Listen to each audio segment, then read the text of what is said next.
First connection with Jerusalem, Judea being Egypt. Exodus 1:22. First connection. Connection number one. Connection number one. And Pharaoh commanded all his people, saying, every son who is born you are to cast into the Nile, and every daughter you are to keep alive. But Moses was miraculously saved. All right. Matthew 2:13-16. Now when they had departed, behold, an angel of the Lord appeared to Joseph in dreams, saying, get up, take the child and his mother, and flee to Egypt. Remain there. Now look at how ironic. He has to flee to Egypt to be saved from spiritual Egypt. Remember Revelation 11:8? The great city, which spiritually is Sodom and Egypt, where their Lord was crucified. Now watch what's going to happen here. Watch how things change.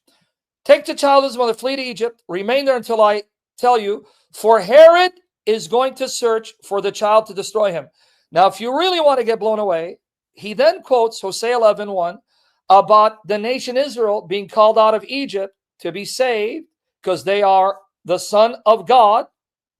And he applies it to Christ. But Christ was saved by being taken out of Jerusalem into Egypt, not out of Egypt. Now watch how deep it's going to go. Watch how deep it's going to go. So Joseph got up, took the child and his mother while it was still night, and departed for Egypt, and he remained there until the death of Herod, in order that what had been spoken by the Lord through the prophet would be fulfilled, saying, out of Egypt I called my son. Now, I'm going to show you, ironically, the Egypt that God's son Jesus came out of was Jerusalem, not Egypt. But you got to pay attention. Like Pharaoh did at the time of Moses, look what Herod does. Then when Herod saw that he had been tricked by the Magi, he became very enraged and sent and slew all the male children in Bethlehem, just like he did with Moses, and all its vicinity from 2 years old and under, according to the time which he had carefully determined from the Magi. Now, you make the connection? Herod is the new Pharaoh of the new Egypt, Judea with Jerusalem its capital. Like the Pharaoh of Moses ordered the killing of male sons, and Moses was miraculously saved by being sent down the Nile River in an ark, Jesus, God's son, is saved from this Pharaoh by going down to Egypt. Ironically, Jerusalem is the Egypt to Jesus. What Egypt was for Moses and the people of God, Jerusalem is. Why? Because the Pharaoh tried to slaughter the baby Moses.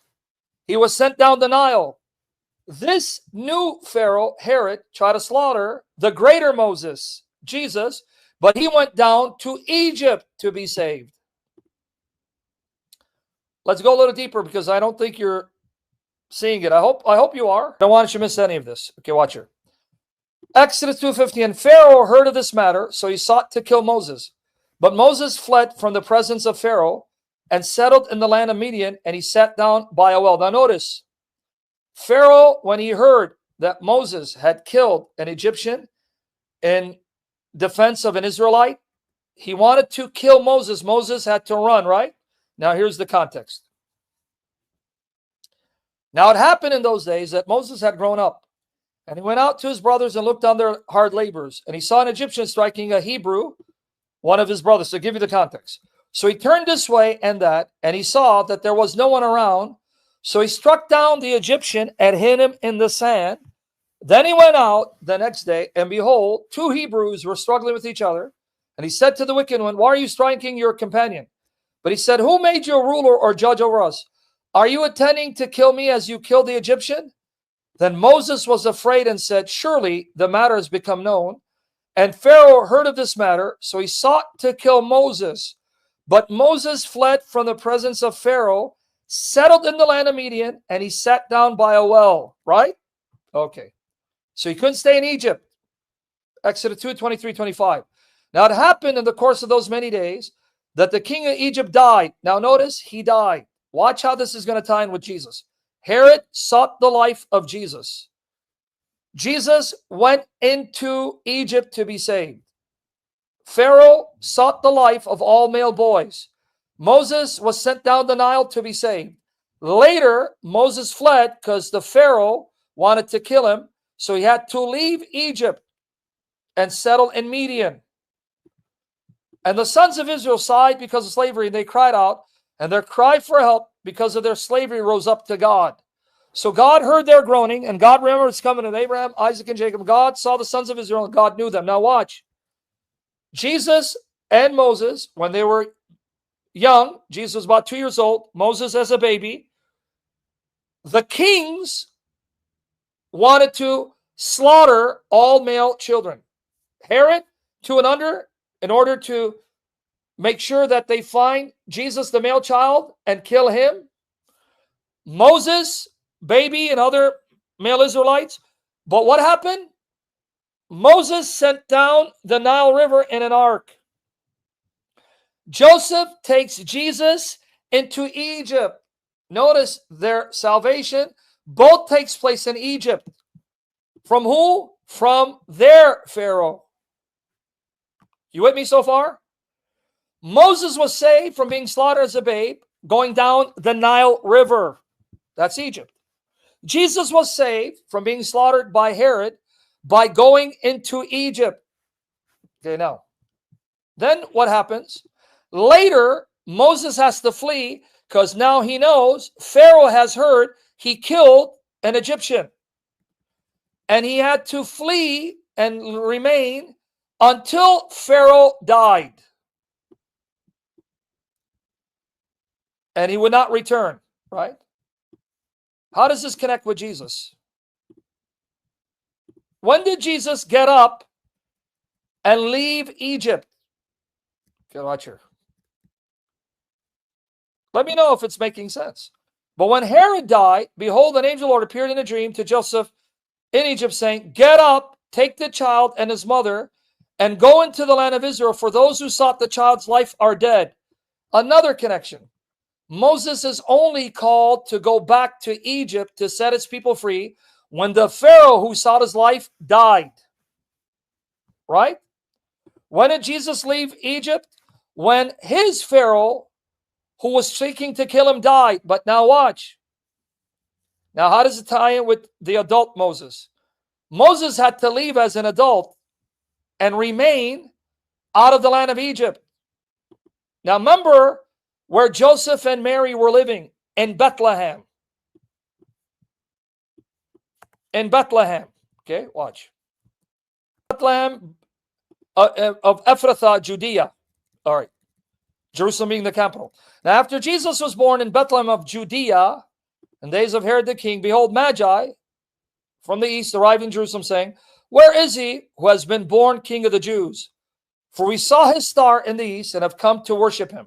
And when Herod the king heard this, he was troubled, and all Jerusalem with him. Gathering together all the chief priests and scribes of the people, he was inquiring of them where the Christ was to be born. And they said to him, in Bethlehem of Judea, for this is what has been written by the prophet, and you, Bethlehem, land of Judah, by no means least among the leaders of Judah, for out of you shall come forth the leader who will shepherd my people Israel. Then Herod secretly called the Magi and carefully determined from them the time that the star appeared. Okay, watch. One more time if you missed it. Where did they enter? Jerusalem. Where was Jesus born? Bethlehem in Judea, Jerusalem being the capital. Okay, pay attention. Then Herod secretly called the Magi and carefully determined from them the time the star appeared. And he sent them to Bethlehem and said, go and search carefully for the child. When you have found him, report to me so that I too may come and worship him. Now, after hearing the king, they went their way, and behold, the star, which they had seen in the east, was going on before them until it came and stood over the place where the child was. When they saw the star, they rejoiced exceedingly with great joy. So Bethlehem, Judea, the land, Jerusalem, the capital. Herod is the king of Judea, but he's reigning in the capital in Jerusalem. Right? After coming in the house, they saw the child and his mother, Mary his mother, they fell to the ground and worshipped him. Then opening their treasures, they presented to him gifts of gold, frankincense, and myrrh. Having been warned in a dream not to return to Herod, the Magi departed for their own country by another way. All right. So when Herod died, where did they want to return? To Bethlehem. Why? Because that's their ancestral home. And Joseph went there because of a census. Jesus was born there, and they were living there in a house. Notice, when they meet Jesus, he's about 2 years old. He's not a baby in a manger. He's in a house, meaning they were already living there for at least 2 years. Notice they're in a house. See, people miss these details. What does that mean? He was not in a manger. He was already a child. How do I know? Why did Herod order the slaughter of children 2 and under? Because we're told that he calculated that the time he received the report, from the time they showed up, Jesus must be 2, meaning Christ was already 2 years old living in a house. You getting this or no? Because if he's a baby infant, why order children who are 2 years old that are males, male children 2 and under be killed? So Christ was there for at least 2 years, and he was living in a house. This is not the baby Jesus in a manger. That means their home was Bethlehem, right?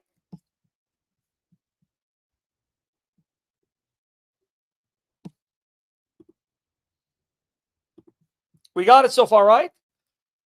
So then Herod, that's why he determined, says, according to the time that he calculated from when the Magi came to him and when they had left, about 2 years had transpired. So that means the baby would be now around 2 years old. Find every male 2 and under. Okay, now, remember when Moses had to flee until the death of Pharaoh and couldn't return until then? Now watch Jesus. Now that Herod died, watch her. What's the other connection with Moses and Egypt and Jerusalem being Egypt? Well, when Herod died, behold, an angel of the Lord appeared in a dream to Joseph in Egypt, saying, get up, take the child and his mother, and go into the land of Israel, for those who sought the child's life are dead. So Joseph got up, took the child and his mother, and came into the land of Jerusalem. But now watch, they didn't go back to their home in Bethlehem. But when he heard that Archelaus was reigning over Judea in the place of his father Herod, he was afraid to go there. Then after being warned by God in a dream, he departed for the district of Galilee. Notice, like Moses, Jesus could not return to Egypt until the appointed time to deliver his people. He couldn't live in Judea, so he had to live in Galilee. And he goes to Jerusalem to set them free. And he came and lived in a city called Nazareth. So spoken through the prophets would be fulfilled. He shall become called a Nazarene, meaning one rejected and despised. Why can't he live in Judea, Jerusalem? Because that's his Egypt.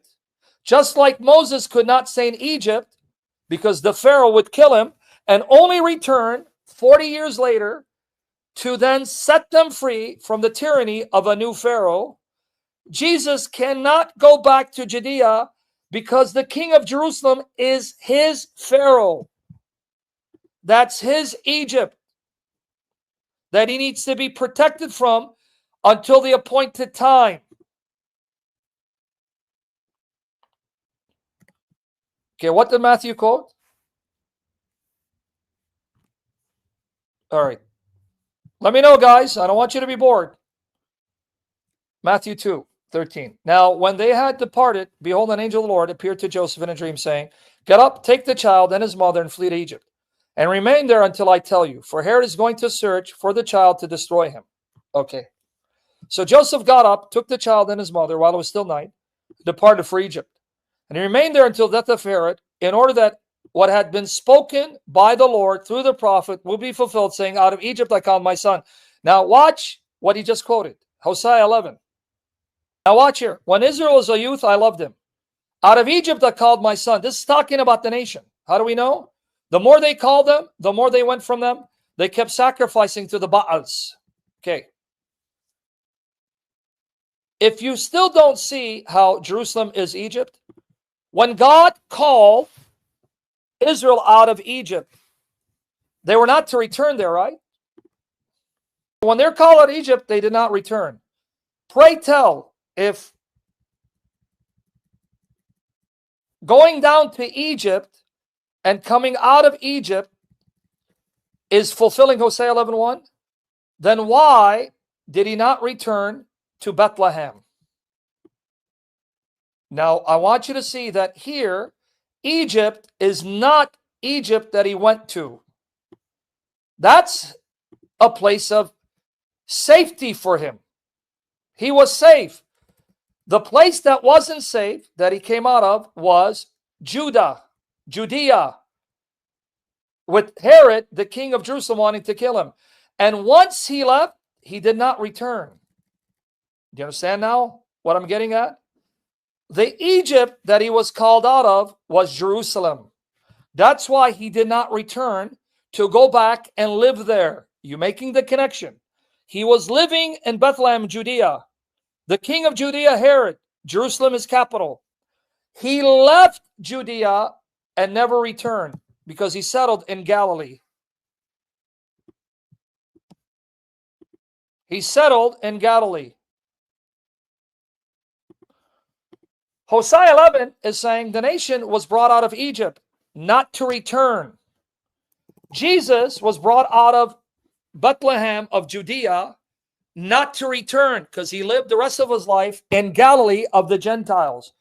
Are you not seeing what Matthew is showing you? Matthew is showing you, guys, the Egypt that Jesus left isn't the Egypt he went to, it's Jerusalem. That's his Egypt. And now Jerusalem has become Hagar, Egypt, and Sodom. And Jesus, like Israel, came out of that Egypt, his Egypt, not to return. In Hosea 11, when God called the nation Israel out of Egypt, they never returned, right?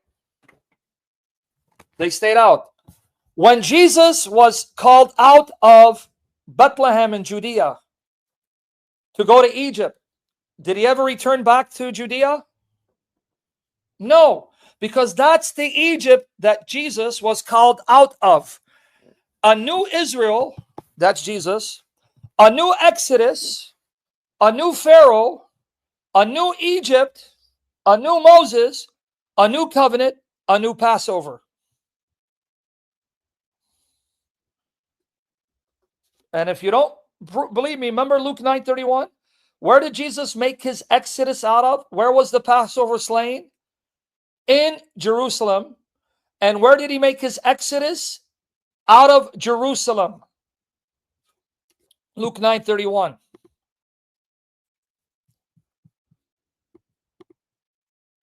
I want you to know, but now here's where you're going to get shocked. I'm now going to show you that Jerusalem becomes Babylon. Because right here, look what he quotes. Okay? Matthew 2:16-18. Then when Herod saw that he had been tricked by the Magi, he became very enraged and sent and slew all the male children who were in Bethlehem and all its vicinity, from 2 years old and under, according to the time which he had carefully determined from the Magi. All right, now watch. Look what he quotes again. And all its vicinity from 2 years old and under, according to the time which he had carefully determined from the Magi. Then what had been spoken through Jeremiah the prophet was fulfilled. Now look what he quotes. A voice was heard in Ramah, weeping in great mourning, Rachel weeping for her children, and she was refused to be comforted because they were no more. Now, you may not know what this means.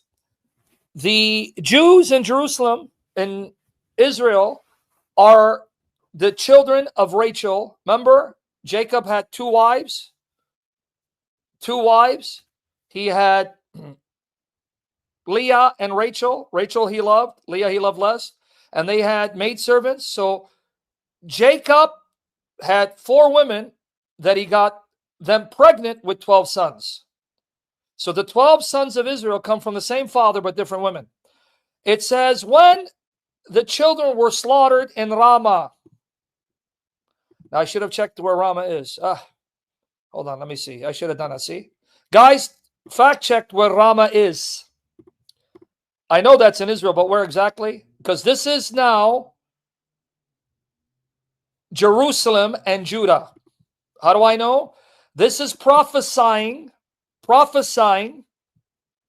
the destruction of Jerusalem at the time of Jeremiah and the temple and the land of Israel, which is Judah in the south.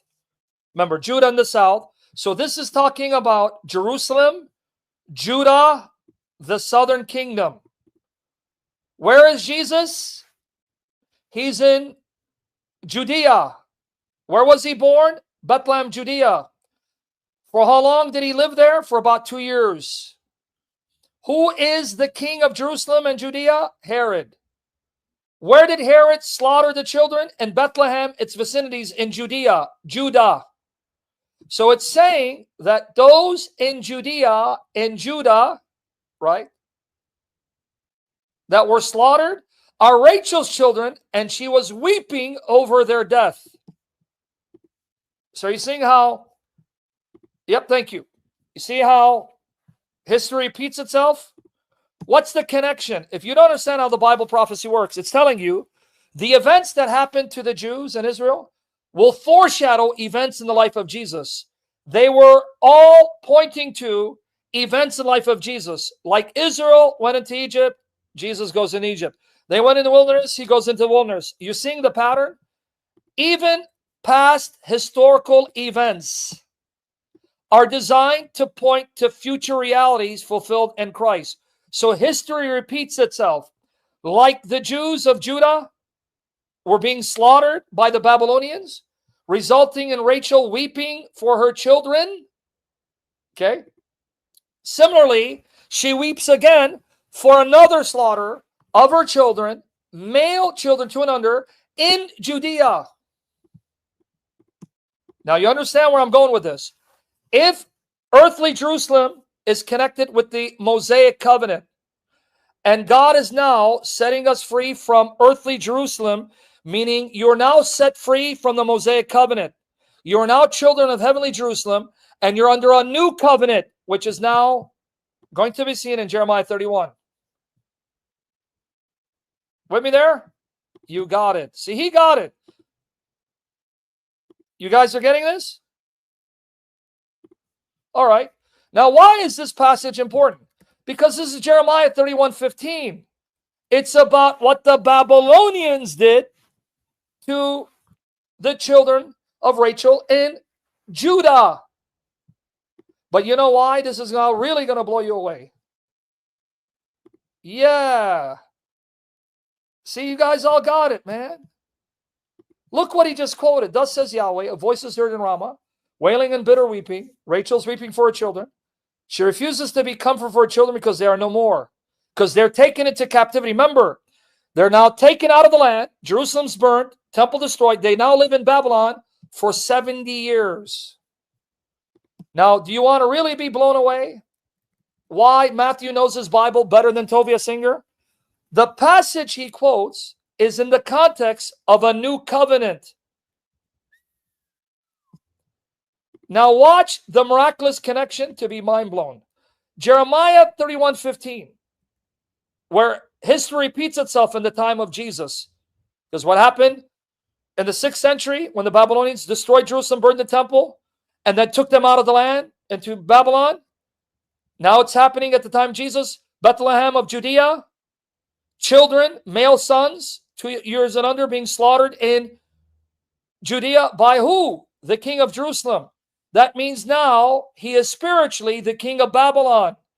Now Jerusalem becomes Babylon and Sodom and Egypt. But now here's the connection that you're going to really see. Man, this New Testament is mind-blowing. Because guys, look at Jeremiah 31:15, the context. He then calls, right, the Jews his son. For after I turned away, I repented. After I was instructed, I slapped my thigh. I was ashamed, also dishonored, because I bore the reproach of my youth. Meaning, when they go in captivity, they're going to realize their shame and cry out to God. Is Ephraim my dear son? Is he a delightful child? But he acts insolently, rebelliously towards his father. Indeed, as often as I have spoken against him, I certainly still remember, because he's my son. Therefore, my inmost being yearns for him. I will surely have compassion on him, declares Yahweh. Meaning, even though I'm punishing the Jews, who are all Israelites, who are one kingdom, still Ephraim's my son, my firstborn. I will not hand them over completely. When they repent, I will bring them out of their bondage. With weeping they will weep when I take them into captivity. And by supplication I will lead them. I will make them walk by streams of waters, on a straight path which they will not stumble. For I am a father to Israel, and Ephraim is my firstborn. Wait, now, what did Matthew quote? Jeremiah 31:15. And applied it to Christ. When male children 2 and under were slaughtered in Bethlehem. By who? Herod. But who now slaughtered the Jews and deported them at the time of Jeremiah? Babylon. Now, do you understand the connection? Right here, Matthew told you Herod is the king of a new Babylon. So now Jerusalem becomes Egypt, Sodom, and Babylon, the pure persecutor of God's children. And he quoted Jeremiah 31:15 in a context where the Jews are said to be the son of God, that he had to punish by taking them into captivity. But when they cry out, he'll set them free. And it's now that same chapter that says God is going to make a new covenant.